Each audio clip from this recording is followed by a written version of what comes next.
evening, everyone. I'd like to call this Village Board of Trustees meeting to order. It is January 17th, 2012, and I'd like to welcome those who are with us this evening and those who have joined us via cable. I'd like to ask if we could all rise for the Pledge of Allegiance. I pledge allegiance to the flag of the United States of America and to the republic for which it stands, one nation, under God, indivisible, with liberty and justice for all. If our clerk could please call the roll. Trustee Hayes. Here. Trustee Glasgow. Here. Trustee Sidor. Here. Trustee Scaletta. Here. Trustee Farwell. Here. Trustee Breyer. Here. Trustee Blackwood. Trustee Rosenberg. Here. President Mulder. Here. We now move to item 4. We have approval of minutes. We have 3 sets before us this evening.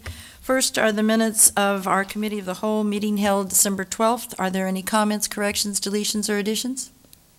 Pass. Move approval. Second. Let the record show Trustee Glasgow passed. Motion by Trustee Rosenberg, seconded by Trustee Farwell. All those in favor signify by saying aye. Aye. Opposed say nay. Motion carries. Next, we have the minutes of the Committee of the Whole meeting, which was held December 19th, 2011. Again, comments, corrections, deletions, or additions? Pass. Note the pass for Trustee Rosenberg. Any other comments? Could I have a motion? Motion to approve. Second. Motion by Trustee Glasgow, seconded by Trustee Sidor. All those in favor signify by saying aye. Aye. Opposed say nay. Motion carries. And finally, the minutes of our regular Board of Trustees meeting held December 19th, 2011. Again, comments, corrections, deletions, or additions? Move approval. Pass. Motion to approve by Trustee Farwell. Second. Is there a second? By Trustee Scaletta. And note the pass for Trustee Rosenberg on this one as well. All those in favor of approval signify by saying aye. Aye. Opposed say nay. Motion carries. We now move down to item 5. We welcome Trustee Blackwood. Item 5, the accounts payable, dated December 30th, and I'd call on Trustee Hayes. Thank you, Madam President. I would move first approval of the accounts payable dated December 30th, 2011 in the amount of $496,043.70. Second. Motion by Trustee Hayes, seconded by Trustee Farwell. Any comments? Roll call.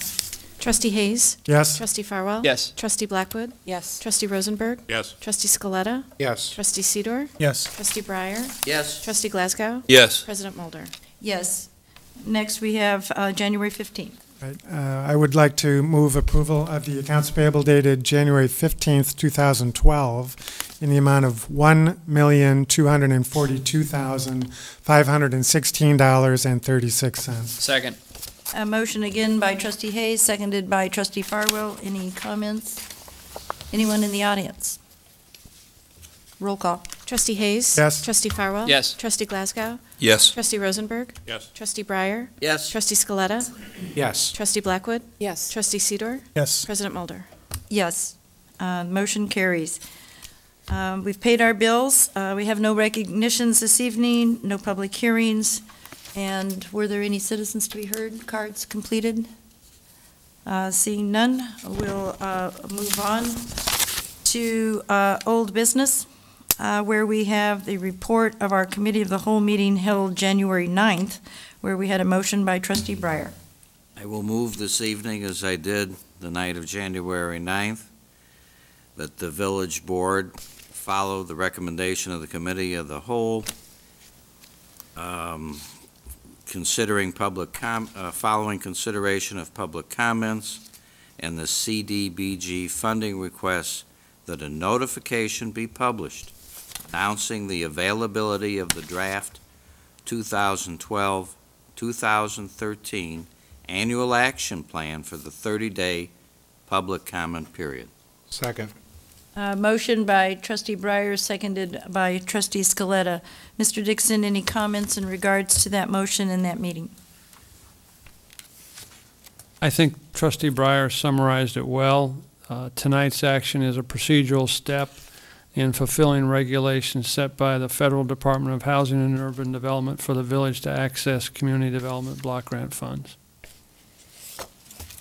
Not a lot of audience this evening, is there anyone that wishes to address the subject tonight?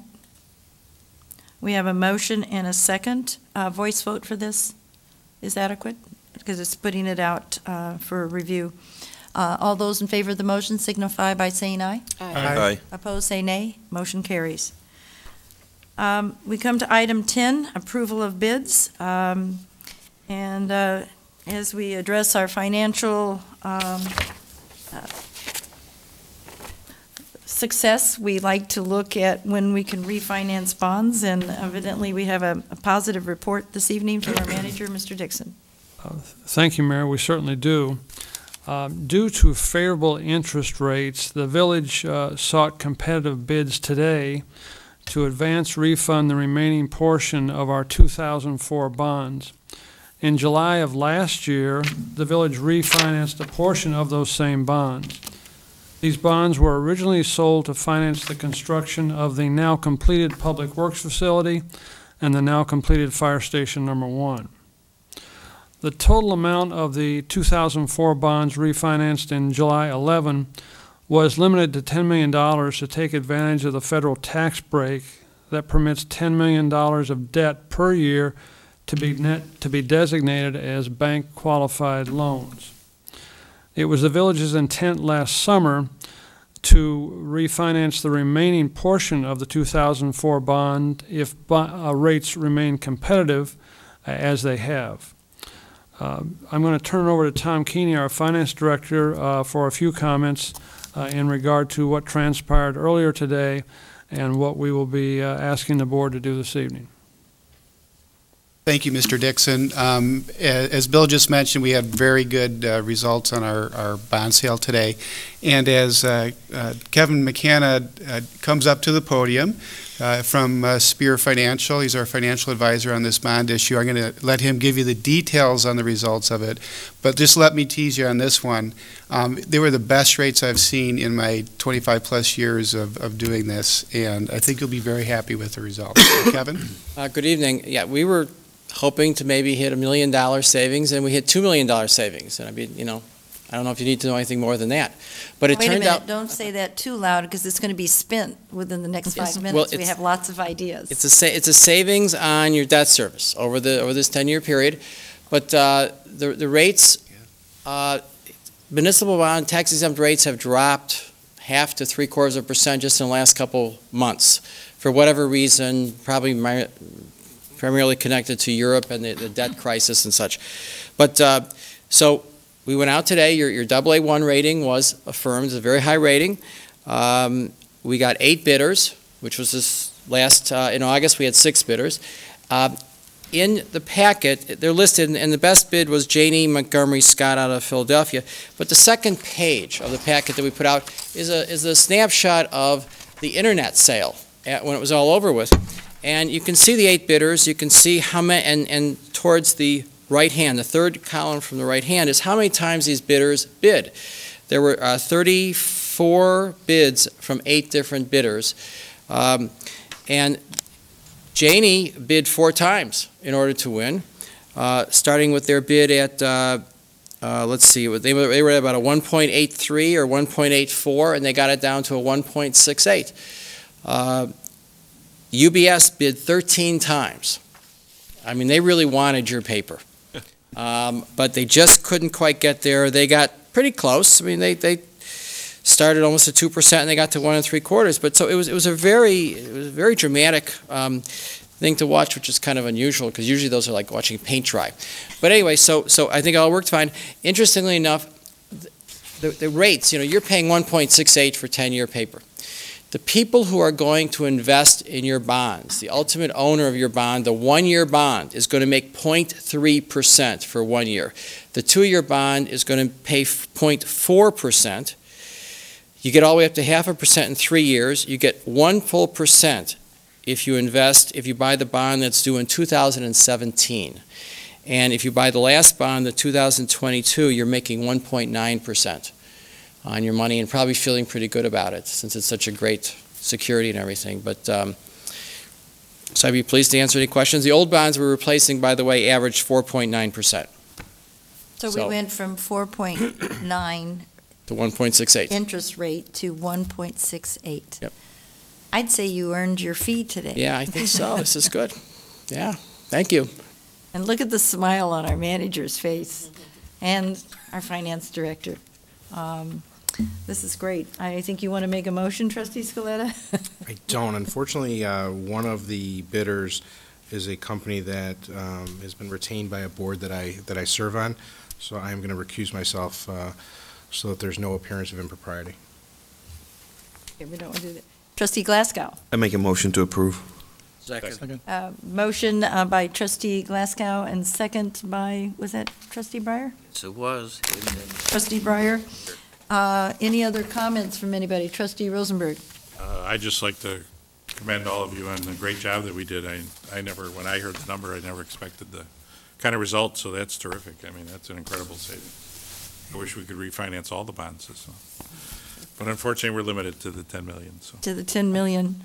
That's a huge saving, though. You said we'll save $2 million with that reduction. Thank you.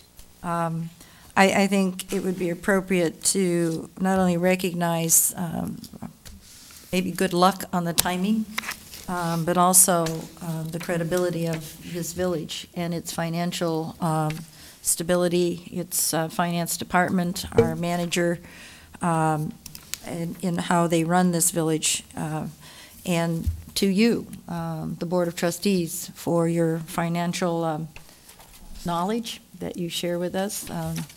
Between all of you and your personal backgrounds, I think we have quite an astute financial board, so congratulations, everyone. Roll call on this? Why don't we do it? It'll feel good. Roll call. Trustee Glasgow. Yes. Trustee Breyer. Yes. Trustee Blackwood. Yes. Trustee Rosenberg. Yes. Trustee Sidor. Yes. Trustee Hayes. Yes. Trustee Farwell. Yes. President Mulder. Yes. Does our banker want to say anything about this tonight? It's pretty fantastic. Thank you, Trustee Blackwood. Now, I know that we don't have Attorney Jack Siegel with us this evening, but under legal, on page 10, we have the ordinance and resolution. Should we take it at this time? Yes. If you could turn to page 10, if we could have a motion on the ordinance providing for the issuance not to exceed 10 million general obligation refunding bond series 2012A of the Village of Arlington Heights, Cook County, Illinois, and provide for the levy and collection of a direct annual tax for the payment of the principal and the interest on said bonds. Moved. Second. Motion by Trustee Blackwood, seconded by Trustee Rosenberg. Point of order. I think technically we have to have a motion to amend the agenda first and then take up That would be Section appropriate. 13. Thank you. That's I would Farwell. move to amend the agenda to take up issue number 13, Legal A, ordinance and resolutions at this time. Second. Motion by Trustee Farwell, seconded by Trustee Rosenberg. All those in favor say aye. Aye. Opposed, say nay. Motion carries. Okay, sorry. And we have the recusal. Yeah, but that's on the next one, sorry. That was the next one. Trustee Rosenberg? Or no, who was going to make the motion? Oh. Trustee Blackwood. Move to approve. Second. Motion made by Trustee Blackwood, seconded by Trustee Rosenberg for the previous stated motion for us to move. Well, we've moved it. Now we're acting on it on the annual action. Ordinance. No, is that correct? No, the general The refunding ordinance. bonds. Moving on the ordinance, refunding the bonds. Roll call. Trustee Blackwood. Yes. Trustee Rosenberg. Yes. Trustee Breyer. Yes. Trustee Glasgow. Yes. Trustee Sidor. Yes. Trustee Farwell. Yes. Trustee Hayes. Yes. Trustee Scaletta, are you voting on this issue? Recusal. Recusal. President Mulder. Yes. Motion carries with the recusal of Trustee Scaletta as previously stated. We move now back to our regular agenda, and that brings up the consent agenda. I'd ask if there are any cards for removal from none. Any trustee who wishes to vote no or pass on any item on the consent agenda? Any trustee who wishes to remove an item? Any citizen in the audience that wishes to remove an item? Move approval. Second. Motion by trustee Scaletta, seconded by trustee Hayes for approval of the consent agenda. Roll call, please. Trustee Scaletta? Yes. Trustee Hayes? Yes. Trustee Farwell? Yes. Trustee Breyer? Yes. Trustee Glasgow? Yes. Trustee Rosenberg? Yes. Trustee Blackwood? Yes. Trustee Sidor? Yes. President Mulder? Yes. For those in the audience, those were the items on page 4. We now move to page 5, new business. This evening, we have BP Convenient Mart and Car Wash. The petitioner first approached, well, maybe there's a change in the petitioner, but this subject was before this board a few years ago. Nothing did proceed, and it was back. We have it come to us with a recommendation for approval by the Plan Commission of 9-0. Mr. Dixon? Thank you, Mayor. Everything the mayor said is accurate, as you would expect. And what's really before the board this evening, in essence, is a special use amendment to allow the reconstruction and expansion of an automobile service station, and also a land use variation to allow a car wash in the B2 General Business District. There are also some site-related variations that I will not enumerate. They are on the agenda. This matter did receive a full hearing before the Plan Commission, and as the mayor mentioned, by a vote of 9-0, the Plan Commission recommended approval of the petition.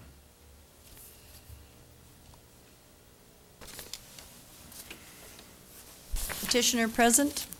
If they'd please come forward to the microphone.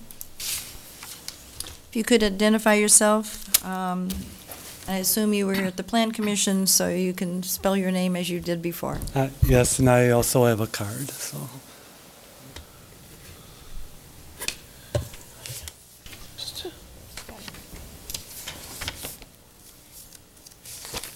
Good evening. My name is Christian Kulishevsky. I'm from Corporate Design Development Group, and with us this evening is also from Graham Enterprises, John and Matthew Graham, and we also have a representative from KOLA for any questions that might occur in that area.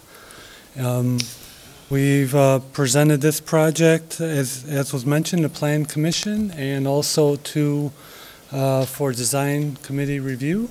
And we're just here really to answer your questions. We got an 8-0 vote in favor for the Plan Commission.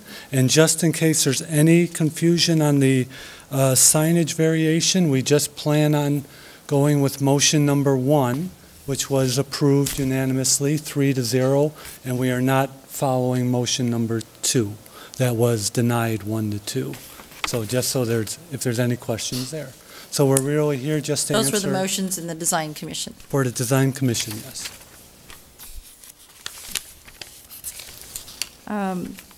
Any other comments from staff at this time? Trustee Hayes. I'm just looking at your traffic flow diagram with respect to the car wash, where the stacking, where you've got 2 lanes that can purchase a car wash or get a number, whatever they do, but only one can enter the car wash at a time.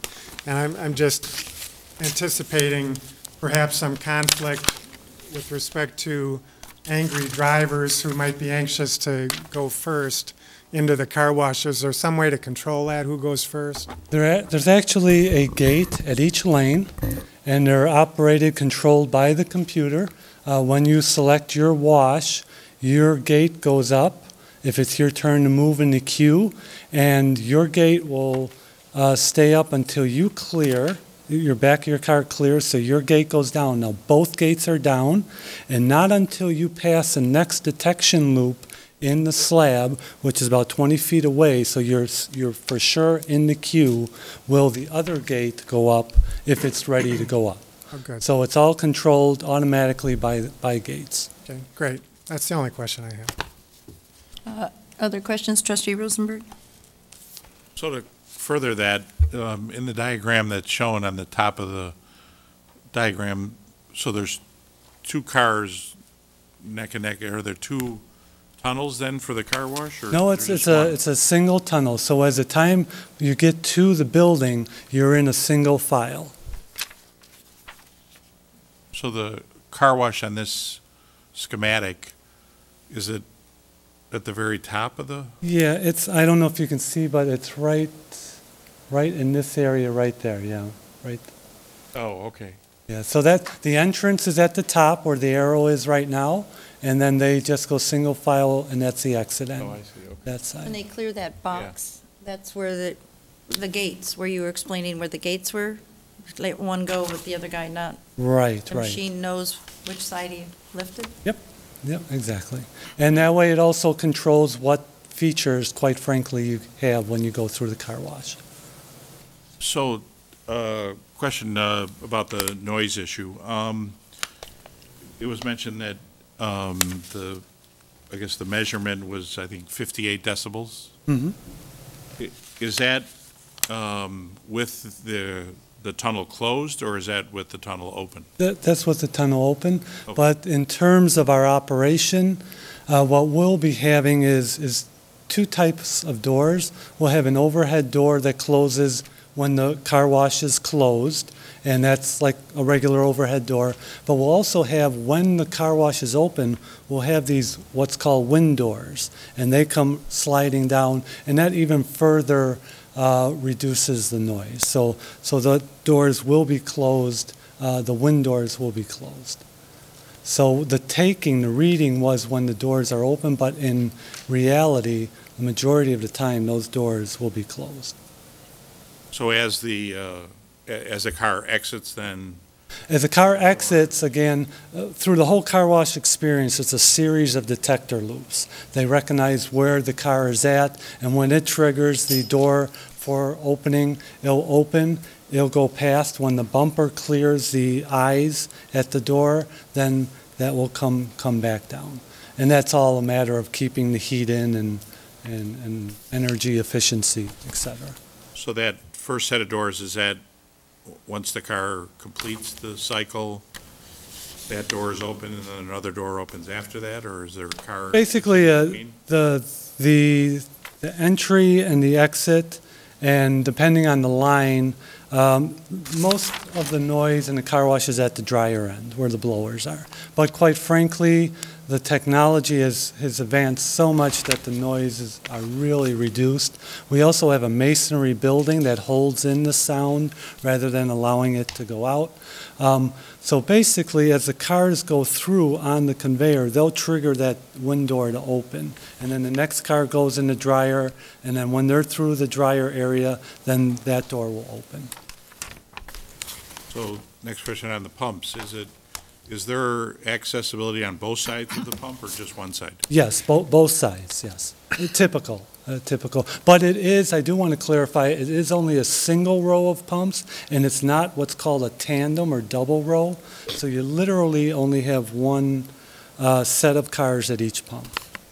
So the space so a car could actually access it either from the east or the west? They can drive from the east or the west, and they can fuel either on the north or the south of the dispenser itself, depending on where your gas inlet is on your automobile. So ideally, the queue then for the next car, looks like it only may be, like, let's say, one car on each side, or? Well, the queue is more of a lateral movement, and with what this is called as a starter gate canopy, this canopy is the most efficient in that it can do more volume with the cars in a tandem because you don't have to drive through the canopy. So really the stacking is kind of the long length of the site there, so along what we call the forecourt area, the front area right where so you're stacking along this area where that arrow is right now on your screen. And so it's, you could have 14 cars simultaneously fueling. Correct. And quite frankly, I just want to point out that the distances from like the canopy to the curb and the canopy to the back of the parking is wider than a typical two-lane road. Typical two-lane road is 24 feet, and we're like up in 28 to 30 feet. So there's a lot of maneuvering space for cars to go both ways on both sides of the canopy and both ways on the north and south. So you have full 360 circulation. Okay, thank you. Trustee Blackwood? Could you give me a little bit of an idea about what rationale you were using behind the hours of operation? They seem to be rather expansive. I don't know too many people who would wash their car at 6 in the morning or 11 at night, but you obviously have some experience there, so could you enlighten me a bit? I can, but I think, John, would you like to address that, or the operator? I'm John Graham, Graham Enterprise. Our experience is with a number of locations, and we find that what we're trying to accommodate is not necessarily, the peak periods in those early or late hours, but just the experience of people that are washing even at those hours. I can tell you that our peak hours tend to be on the weekend and this time of the year, but we find that expanding the hours allows us not only to maintain the facility with the help that's there, but to accommodate the people that just don't get there under normal circumstances, whether it's because of their work hours or just the interest they might have in avoiding peak hours. So we've opened it up in the effort to accommodate people for a reasonable amount of time. It wouldn't pay to operate beyond those hours for us either, but there is a fair amount of maintenance that can't be done during the time that the car wash is operating, and yet it seems like it makes more sense to have it open for the convenience of customers that may show during those very, unoccupied hours is what I would tell you. I think the topic of noise decibels was discussed just a bit ago, and it's interesting because generally speaking, per ordinance, we don't even have trucks unloading or distributing before 7 o'clock, and that's why I was just thinking that the 6 o'clock with the washing, but it is in a masonry contained building, and you're keeping the actual noise level to a minimum. But again, I was just kind of surprised by that, and I thought there might be some special rationale, and I guess it's convenience. I think that's the biggest thing. I guess the other thing that you can consider in your concern over noise would be that the road itself is busy during those hours just because of the location, and truthfully, I think the road noise is louder than our operation. So we kind of blend in, but ultimately we're serving the customer in a way that we find keeps them coming to us as opposed to somebody who has more limited hours. Lovely symphony. Pardon? It'll be a lovely symphony. We're trying. For those who live on the south side, it's also part of the aircraft path. And I think the aircraft noise, if you recall, if you're under 65, you can't even qualify. It's actually almost 70 decibels before you get any sound insulation from the airport. So it's well below the 60, so that's a good sign. Just make sure it doesn't ever exceed that. There is one other thought that... the neighbors are very acute to what levels of the aircraft noise is. So. Right. Well, we intend to be neighborly, so we'll take that under consideration. I think there are a number of washes that are not occupied with employees as we have, and I think you'd find that the hours that they operate might even be 24 hours just because there is no manned operation. So part of our deal is also economics, in that we feel beyond those hours it becomes expensive, and so we've chosen to limit them as opposed to, and that's the choice that we've made, to man the wash with the opportunity to offer a little more service and a better quality wash is really the fact of having a manned operation. So hopefully that answers your question. Questions, Trustee Scaletta? Mr. Graham, you have several stations in the area, and you have a very good staff, and the car washes the gas stations are always well maintained. So pleased that you're going to be taking over this parcel of property and redeveloping it, and I'm be happy to move approval. Second. Motion is made by Trustee Scaletta, seconded by Trustee Sidor. So we have a motion and a second on the floor. Continue with questioning. Trustee Farwell. I just have a general question. When you anticipate demo and construction? As soon as we can get a permit.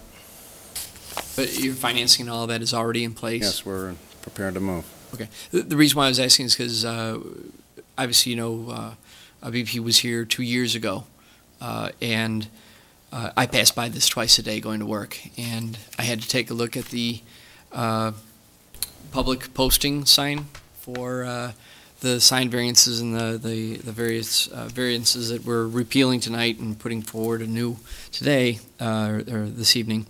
But we had to take a look at that sign for over 2 years, along with the peeling paint and just overgrown weeds. A number of different ordinances were violated just by its very existence. And I know the staff was very patient with BP or whomever they were speaking with at the time, because I would ask, every 6 months or so what's going on with it. And of course, they fell off the face of the earth as far as the development. So encouraged that you're here this evening, encouraged at the new plan, but it's the old saying, first time shame on you, second time shame on me. I had to ask. So you are actually, once you get permit, ready to move forward. Right. And there's been a change of ownership. We've only been in the position we're in for just over a year, and yet we've been in the process for most of that. So apologies for any of the lack of maintenance. It was not our intention to leave it unattended.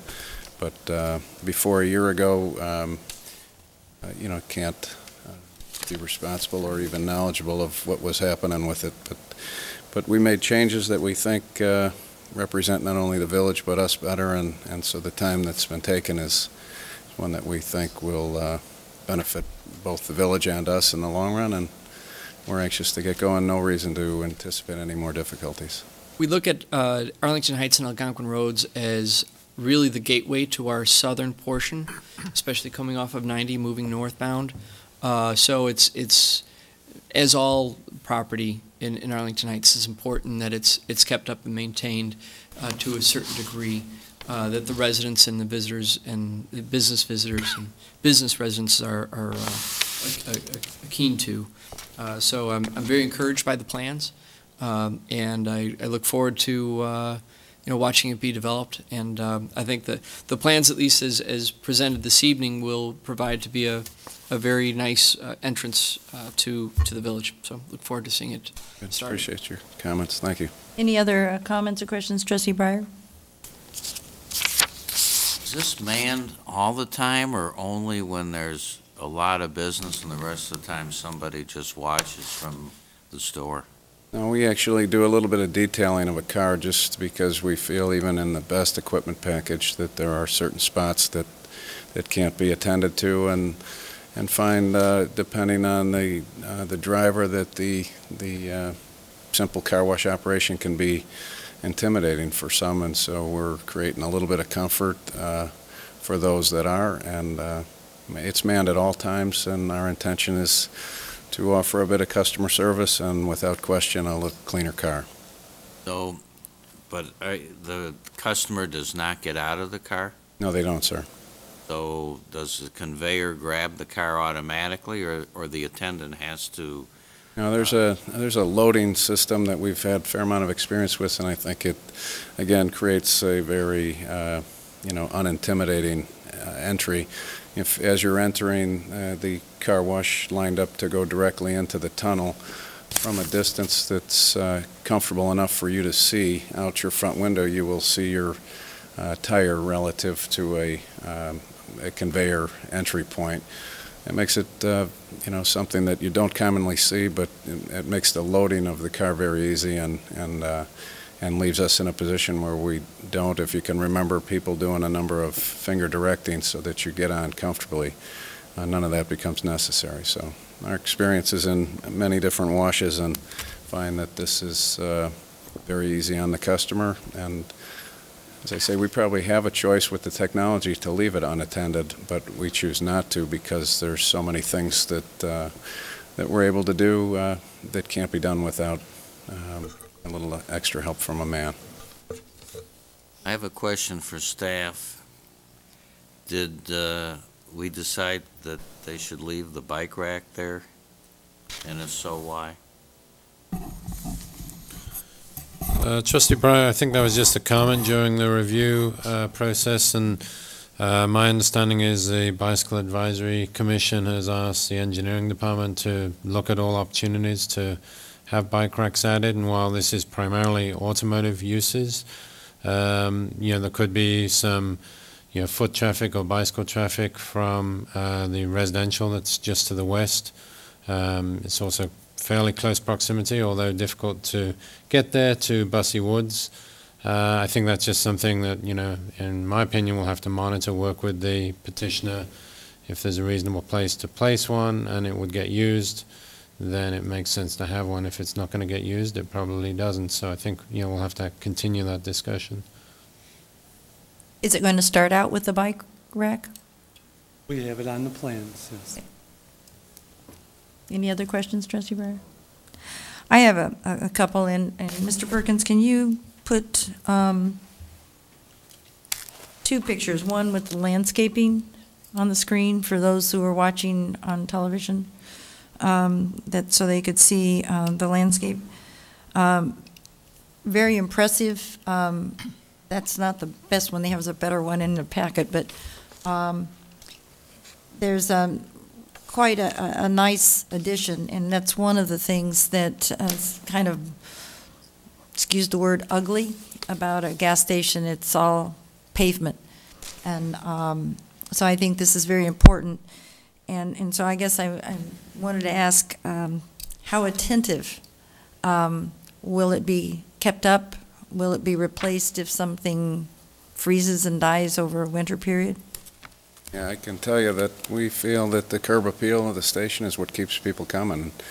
And I can only tell you from experience, we have a number of places. Our reputation is a good one within the communities that we operate, and that's because we understand our responsibilities in keeping a place up. And so our track record is one that I don't have to offer you, but my word is that we take care of our business and run it. Well, that's very good to hear, because I would echo Trustee Farwell's comment, is that that intersection is the first that many approach, and that's first impression of the village of Arlington Heights that they see. And we certainly want an improvement, and that's why many of us on this board have been very anxious to see that piece of property developed. It's been a long couple of years.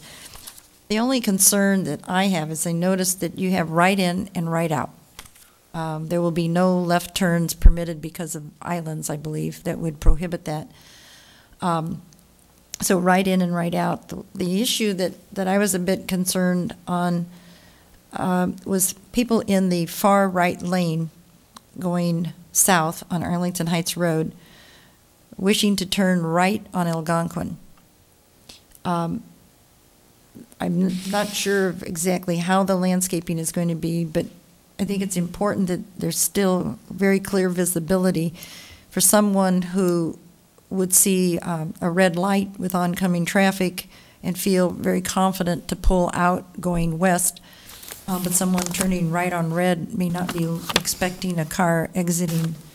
And is there going to be clear view with that landscaped corner? I believe that there's a site triangle there that the staff has commented on, and our landscaping in that area at the corner is low line. Did they tell you I was going to ask this question?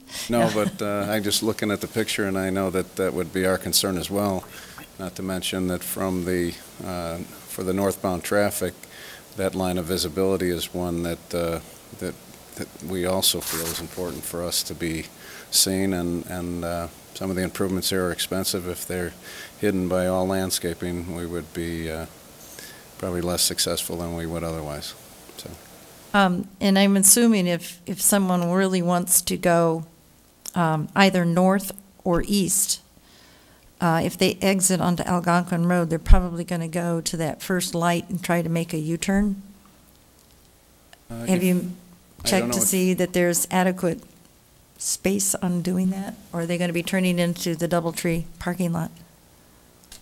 I can't tell you for sure. I think that unfortunately we probably won't have many people that are going to pull into our station with the idea that they would head back to the east, unless they would leave, come in on Algonquin westbound, and then leave on Arlington Heights Road southbound and make the left-hand turn. But, unfortunately, at a busy location, there are people that find the line of least resistance and won't come to us for that simple reason. And part of the medians that have been put in that place control some of those traffic patterns. There probably will be some people that make U-turns, but generally it would be far enough away from the corner that they would make it convenient for themselves. So, Yeah, I think from a traffic movement, it's probably far enough away, but hopefully they do it cautiously. Trustee Scaletta, did you want? I'm not an engineer, but you can make a U-turn safely at that intersection as you enter into Doubletree. I think it's almost 3 lanes because there's a lanes. merge lane when Yes. you're coming out of the Doubletree. We were all just there this past weekend, or many of us were. For a chamber event. For chamber, Let's yeah. clarify. Yeah. That we're not all staying at the hotel, right. We went for a chamber installation dinner. The signage, I know there was some discussion in the Design Commission on that, but you're fine with all the conditions put in place by the Plan Commission? One clarification on the motion, it says that there's no window signage.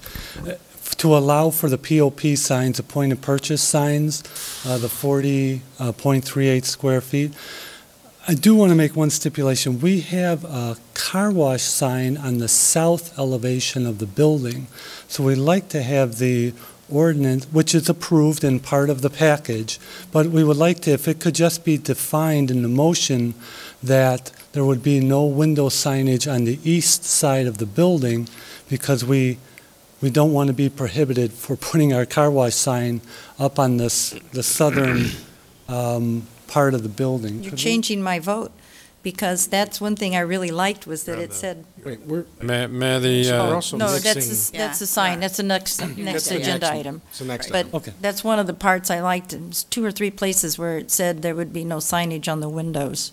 And I thought, good, we can see inside. Which we want to do. We don't want to clutter up the windows. We want to have safety in terms of, quite frankly, our cashiers looking out to see what's happening at the pumps, but also, quite frankly, from a marketing standpoint of giving our customers a clear view as to what's inside.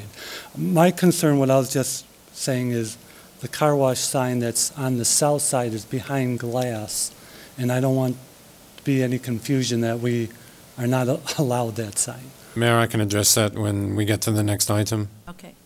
Thank you, Mr. Perkins. Any other questions on this first agenda item on the actual development of the gas station, the food mart, and the car wash? Roll call. Trustee Scaletta? Yes. Trustee Sidor? Yes. Trustee Glasgow? Yes. Trustee Hayes? Yes. Trustee Rosenberg? Yes. Trustee Breyer? Yes. Trustee Blackwood? Yes. Trustee Farwell? Yes. President Mulder? Yes. We move to the second, if I can find it with all my, Item B. next item on the signage. There'd be item B, the sign variation request. Technically Maverick BP with a horse. I would ask if staff has any opening comments. Yes, Mayor. Mr. Perkins would like to make an introductory presentation to make this consideration for the board as straightforward and simplified as possible. I think the agenda as printed perhaps complicated things. I think the petitioner in his earlier remarks about the second motion not being relevant, we will find to be accurate, but I'll let Mr. Perkins clarify that with your forbearance. Thank you, Mr. Dixon. Technically, there are 3 sign variation requests that the petitioner is seeking. The first one is to allow 2 what are called POP, point on purchase signs, which are basically signs, poster board type signs on the front of the building. And those were previously approved a little different than this in 2009. As part of that request in 2009, there was a restriction that there would be no other window signs allowed, and the petitioner is in agreement with that. The second variation is to allow a wall sign for the car wash on the car wash entrance, where there would be no sign allowed. And then the third variation is to allow an increase in the overall signage square footage permitted on the site. Code allows up to 320 square feet for gas stations, and the request is for 360 square feet. This chart summarizes a little bit all the different signs. There are a number of signs on the property. The first two right at the top are wall signs. The wall sign facing Arlington Heights Road meets code. It has been reduced a little bit pursuant to the Design Commission recommendation, so that they can fall within that 360 square feet variation that they're requesting. The second wall sign is the logo and the car wash sign facing Algonquin Road. Again, that meets code. It's been reduced by 4 square feet, again, to make the square footage work within the 360 that the Design Commission recommended. This is the sign the petitioner is talking about. It is on the south facade of the building facing Algonquin Road, immediately behind some glass. We view this as a wall sign as opposed to a window sign. What we're talking about are signs actually affixed, to the front storefront window. So in our opinion, this sign would not be precluded by the restriction of no window signs. The third listed sign are the 2 signs on the wall, the poster type signs that I referenced earlier. The fourth set of signs are on the actual canopy, the gas station canopy, and there are 3 9 square foot signs. Again, that meets code. The next one is the car wash canopy sign itself. This item, technically, they would not be allowed an additional wall sign because the canopy is not a wall, it's a structure, and they've already received the wall sign facing Arlington Heights Road. Both staff and the Design Commission felt this was appropriate given the nature of the car wash and the hardship that they had identified. The last request was for a grand sign. Initially it was 3-sided. Design Commission had a number of concerns with that. Felt it would set a precedent and that wouldn't give the visibility that the petitioner is really seeking. And the petitioner has revised the grand sign. It's a little larger each face, but still meets code. So the last variation is for the total square footage on the property of signs. As mentioned previously, 320 square feet is allowed by code. This request is for 360 square feet. In 2009, the total square footage approved with the variations was 288. So this is a little bit more than that, but it's less than what the petitioner originally requested and has been modified after several meetings with the Design Commission. Motion 2 that's listed on the agenda is for information only. It was actually a motion that failed that typically is not reported out. It was not technically a denial. If it was a denial, there is an appeal process that would have to be made within 30 days, which did not happen in this case. So the plans before you reflect this column that's labeled current square footage for the village board, and that reflects the Design Commission motion and recommendation. Just to clarify, after Mr. Perkins' description of the signage, the one sign you said would be up, would it be a paper sign, or it would be more in keeping with a sign that just happens to be on that facade? Behind the glass sign? Behind the glass. That would be a fully illuminated sign, constructed sign. It would not be a paper sign. I'm glad you're putting these pictures on the screen, because I think viewers who for the next couple of weeks will be watching the meeting will get to see what they can expect on that intersection before they get on I-90. And I just want to comment on the architecture of the building. It's been very well designed. I think the architect and the petitioner have done a really, terrific job on coming up with a high-quality architecture. In addition to the landscaping discussion that we had earlier, I think this will really, enhance this corner of Arlington Heights. I was just thinking the snack shop, the food items would be very handy for people who are staying in the several different hotels nearby. They can walk there. Do you feel that the traffic pattern is conducive to pedestrians? Obviously, our main clientele is the gasoline customer that's on the site, but with the use of all the sidewalks that are available, the clear sight lines, the counterclockwise rotation that we've designed the site, we feel that it is a very safe site. Quite frankly, in order for a petroleum site to be successful, it has to have two things in it. It has to have safety, it has to be convenient. And so, yes, we look at that very seriously. And if I could just make one comment about the additional square footage that's being asked for, it's really a recategorization of signage. If we had the window signs instead of the POP signs, we could actually have 117 square feet of sign pasted onto the windows. And we're just asking, instead of the 117 square foot of signage on that east elevation, to allow us to have some nice designed spots where we put some what's called POP, point of purchase signs. They're framed in a soldier course of brick and in a frame itself. And it's not just like a paper poster board put up there. It's slid in there. It looks like a very nice sign. So we're really, quite frankly, asking, as ironic as it sounds, we're asking you to allow us, instead of having 117 square feet of signage, to allow us to have 40 square feet of signage. So Very nicely and tactfully put. Trustee Scaletta.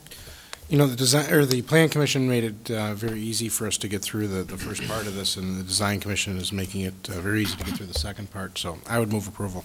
Second. Motion and second for approval on the signs on the second. Well, there is only one motion on the signs. Referring to motion one. One, okay. Any other comments? Trustee Rosenberg? So those two white areas that are on each side of the doorway, are those where those signs would go? Yes, sir. Okay, and those would be signs that you would, like electronic type signs? No, they are printed, and we have the lights over them, the gooseneck lights that would illuminate those. But the signs are really it's a point of purchase sign, meaning it's saying what the special is for the week, and quite frankly, an attempt to draw our customers from our front part of our store, which is the gas islands, to the back part of our store, which is inside the C-store. Okay, thank you. Any other comments? Trustee Sidor? I just want to echo what Trustee Scaletta said. I think there's a lot of nice compromises made. This is for a gas station and a car wash. It looks really great. And I thank you for your patience and the willingness to invest here. Thank you. Any other final comments? I would just add too, I like the architecture, particularly with the exit coming out of the car wash.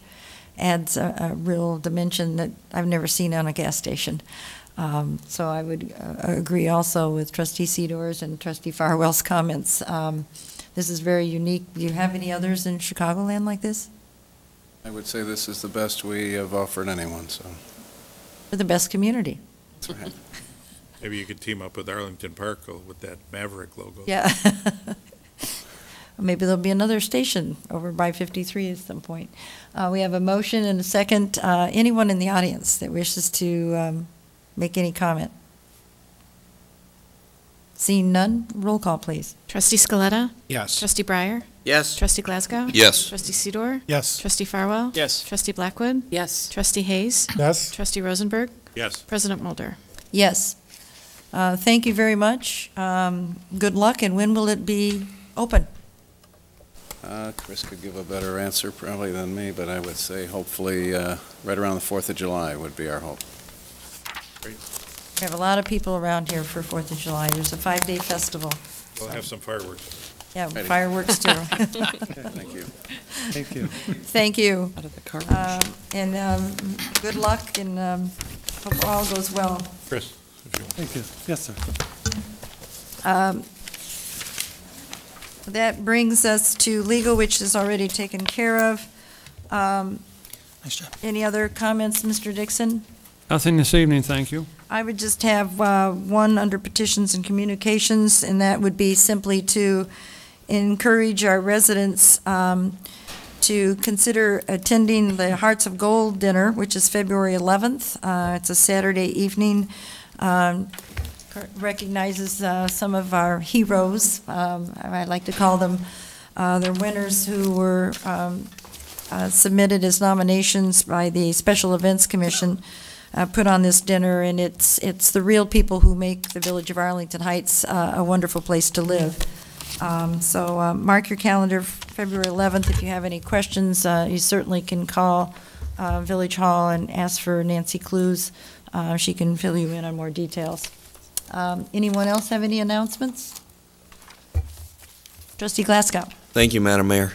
I would ask the citizens of Arlington Heights to please contact their county commissioners. As you may have read in the paper today, there is a movement by the county to close down the bond courts for the suburban bond courts and move everything to 26th Street. This is going to put a strain on not only Arlington Heights but other districts as well. Transport of prisoners, any prisoners, to 26th Street is going to take roughly 2 police officers off our street at a minimum, for a minimum of 3 hours to transfer them back and forth, as opposed to taking them over to the Rolling Meadows Courthouse. The judges don't have to be paid anymore. The state's attorneys don't have to be paid anymore. This is a county matter where they're attempting to not respect the fact that we have our own districts and our own needs out here, which is why the courthouses were built to begin with. I would respectfully ask that you would contact your county commissioner and show them your support, because we don't want those police officers taken off the street here for any long given period of time. And depending on how long bond court goes, the transport, the weather, the time, the traffic, it creates overtime issues for us and costs us more money in the long run. So they're just simply transferring costs from the county to the municipality, which has happened over and over and over again. Thank you for that, Trustee Glasgow. And it would also be, if any victims of a crime, they may have to go and testify before a judge for the first hearing. Would they have to drive down there as well? Not for bond court, but it's more of a logistics matter for our police department, and for security issues. If you've got one prisoner, you have to take 2 guys. If we have more prisoners during the course of a weekend, you've got to take more guys down to make sure that there are no issues going down and back. It also creates more problems for the possibility of escape, because you've got an hour-and-a-half drive at sometimes, as opposed to 10 to 15 minutes taking them over to the lockup in Rolling Meadows and dropping them off there. We've been blessed by having a facility so close to us, and I believe that the commissioners are having something brought before the board to rethink that matter and possibly give either an alternating schedule for either Skokie, Rolling Meadows, Maywood, etc., so that we don't have to go all the way down to 26th Street and inconvenience our officers and then in turn cost us more money where the county saves. It's just a transference of their problems to us. You'll be happy. There was a recent breakfast by United Way where President Preckwinkle spoke, and this issue came up. I think I might have brought it up, asking reconsideration and some middle ground and alternative, because it was saving money for one government entity, but perhaps making it larger. When you add up all the different communities, it would have to make that trek all the way to the one location. So I'm hoping that consideration, but any letters that our citizens can help would certainly. Thank you very much. I appreciate it. Trustee Farwell. On that time, the Northwest Municipal Conference, through its legislative committee, has also put a recommendation before the conference to write letters in opposition of President Preckwinkle's suggestion on this.